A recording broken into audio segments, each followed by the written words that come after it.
Olá pessoal, no vídeo de hoje eu vou trazer para vocês uma análise desenvolvida com relação aos desafios de rede, curtailment e armazenamento. Então, para isso, eu vou trazer alguns questionamentos aqui para vocês, uma análise. O Brasil corre o risco de apagão elétrico? A rede elétrica brasileira enfrenta um complexo cenário de desafios. E tudo isso começou quando o diretor da ANEEL falou e alertou recentemente que o Brasil corria risco de apagão caso não fossem tomadas determinadas providências. Segue conosco aqui para a gente entender melhor como isso aconteceu. O medo surgiu a partir de outubro de 2023, quando houveram desligamentos de grandes usinas de porte de geração solar e eólica aqui no Nordeste, que foi conhecido como curtailment. Para o Operador Nacional do Sistema Elétrico, o ONS, ele desligou essas usinas e argumentou que estava causando uma sobrecarga no sistema elétrico brasileiro, porque na verdade havia muita geração de energia renovável durante o dia, principalmente num determinado horário de pico, entre 10 horas da manhã, meio-dia até umas 2 horas da tarde, e que essa energia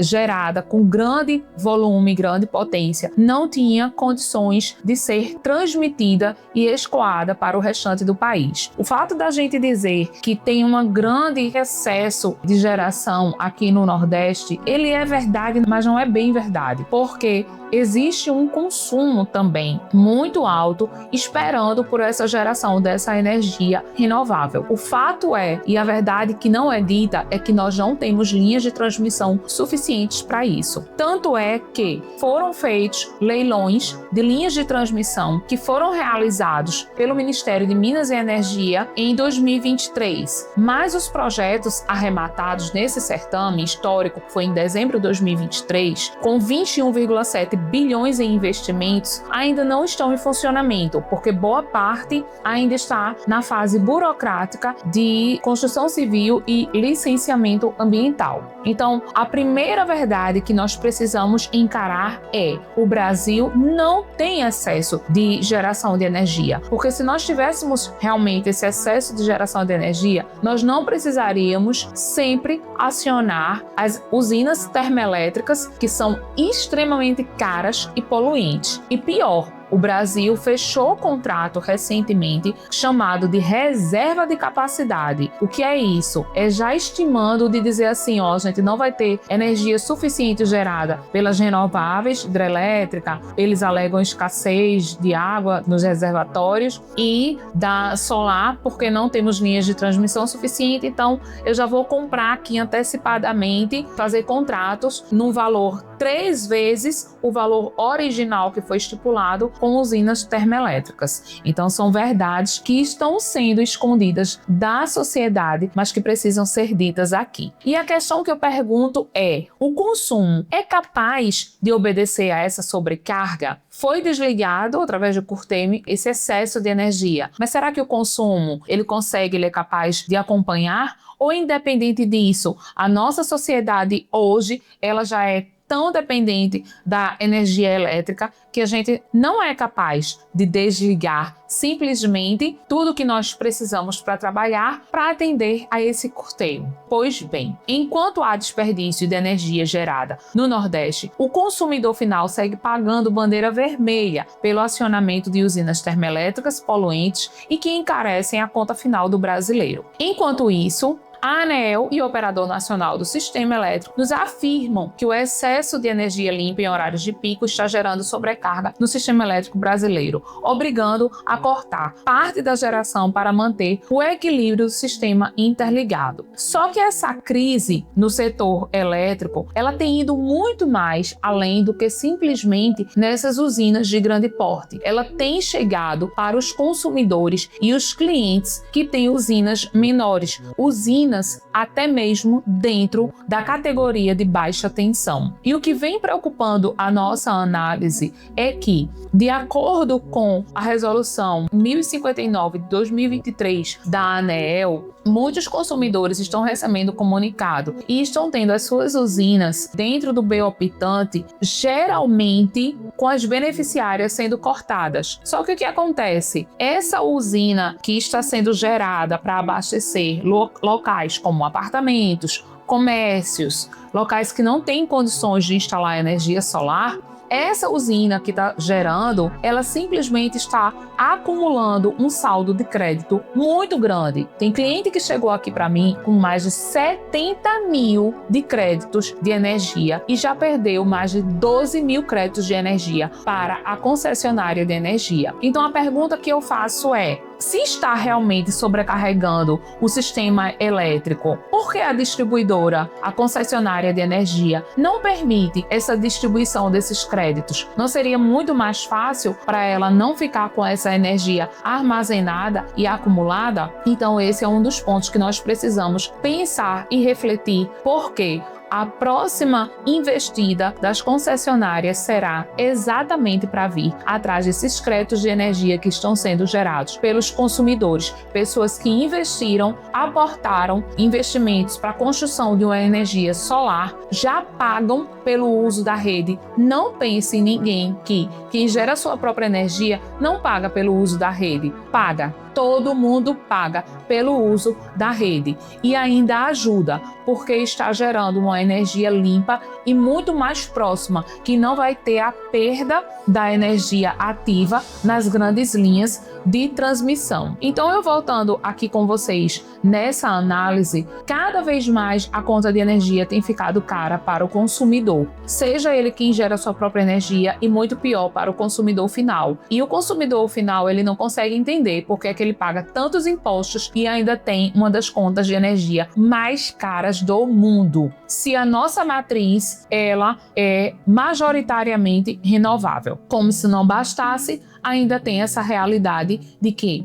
quem gerou a sua própria energia está perdendo seus créditos de energia, sendo tomados os seus créditos de energia pelas concessionárias. Então, quem está se favorecendo com todo esse caos e colapso que está sendo criado? O curioso é que a distribuidora se recusa a compensar os créditos acumulados gerados pelos clientes de geração distribuída e depois alega sobrecarga de energia em suas unidades de armazenamento. A conta não fecha e não existem comprovações documentais para fundamentar as atitudes cometidas. A leitura é realizada por presunção e simplesmente, como se não bastassem, as defesas administrativas que são apresentadas sequer são obtidas respostas. Nós estamos num verdadeiro limbo e não temos muitas vezes a quem recorrer. Enquanto isso, de outro lado, o Tribunal de Contas da União cobra da ANEEL planos de ação para melhorar a fiscalização sobre as distribuidoras e concessionárias de energia elétrica. Vejam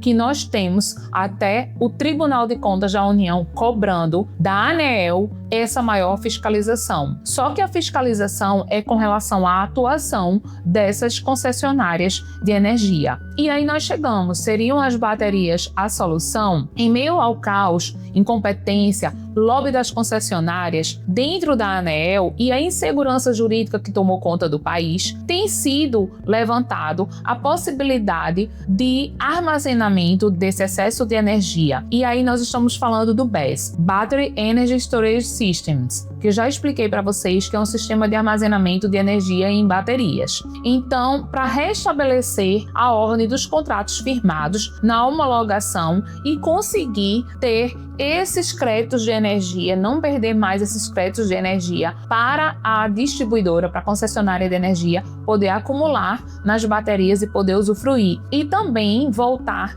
para a realidade das usinas de grande porte de investimento que foram cortadas no Sistema Elétrico Nacional a sua geração. Então, seria essa a solução encontrada através das baterias? Um ponto importante que eu preciso trazer para vocês a partir da bateria é que ela vai atuar justamente nesses horários de pico, armazenando esse excedente de energia que é gerado justamente nesses horários que está causando essa sobrecarga no sistema elétrico nacional. Várias distribuidoras de energia já partiram na frente para a aquisição de BES a fim de não colapsar o sistema elétrico, e o governo já anunciou o primeiro leilão de reservas de capacidade na forma de potência, focado em baterias BES, agendado para ocorrer em dezembro de 2026, instituído pela Portaria Normativa do Ministério de Minas e Energia número 136 de 2026 e regulamentado pela ANEEL. Interessante que a ANEEL até hoje não regulamentou o uso das baterias para residências, mas já autorizou para que o governo possa fazer leilão,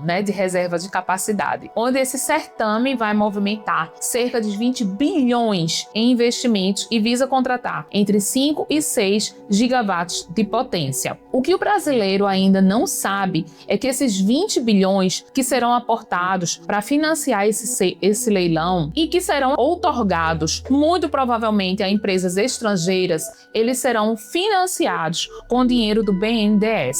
Então, ele será dinheiro do pagador de impostos que vai financiar esse leilão e a aquisição que provavelmente será feito por essas empresas estrangeiras com o nosso dinheiro. E outra coisa, nós precisamos trazer também aqui a realidade de que a maior fabricante de baterias do mundo é a China. Então, quem vai realmente se favorecer de todo esse caos que está instalado e vai se favorecer também dessa farra do financiamento com dinheiro público via BNDES? Eu trago aqui, por exemplo, para vocês, não seria, nesse caso, mais barato que as distribuidoras honrassem com os seus contratos de homologação de geração distribuída e de sistema de compensação de energia elétrica e permitisse que os clientes do biooptante pudessem distribuir os seus créditos de energia para as outras unidades e não ter essa sobrecarga de excedente dentro das suas reservas de capacidade e não precisasse de tantas baterias para assim não colapsar o sistema elétrico? Ou o que será que nós vamos ver nos próximos anos? Um outro ponto interessante que eu quero finalizar aqui para vocês é que, por exemplo, tem distribuidora e concessionária de energia que tem plano de expansão de subestações e novas linhas de alta tensão com expansão de 18% da capacidade do sistema elétrico estadual até 2030. Isso referente ao leilão que foi realizado em 2023 de linhas de transmissão e também de melhorias da própria distribuidora de energia, com novas instalações e construções de 25 novas subestações e ampliação de outras 34 unidades em todo o território. A pergunta que fica é: quem se favorece com todo esse cenário e caos que foi instalado em nosso sistema elétrico brasileiro? Deixa aqui seu comentário, já sabe. Segue a gente, curte, comenta, compartilha e me deixa aí a sua opinião. Eu quero saber e quero você aqui conosco.